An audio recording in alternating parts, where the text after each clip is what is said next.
বাড়ি যাচ্ছি, দাদাবাবুকে দেখবি। কি হলো মালিনী? মৈনাক, তুমি আমার জান। মালকিন, এই চল, দাদাবাবুকে সময় মতো খেতে দিবি। ঠিক আছে, দেরি হয়ে যাচ্ছে, তাড়াতাড়ি যাও মালিনী। আসি। মালকিনকে বলে দেবে। এই চাকর, মালকিনের চামচা, চুপচাপ থাকবি। এর কথা যদি মালকিনের কাছে বলেছিস তাহলে তোর চাকরি থাকবে না। কেমন ডার্লিং?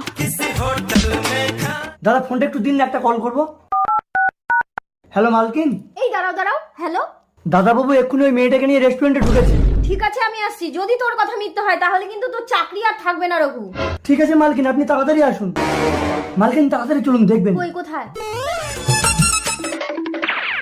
কি ব্যাপার মালিনী, ঘুরে আসলে কেন? মালিকের নামে মিথ্যে কথা?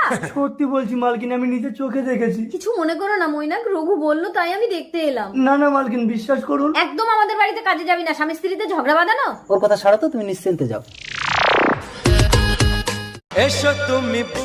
এই তো। এই চাকর, তোর চাকরি আর নেই, চলো ডার্লিং। মালিনী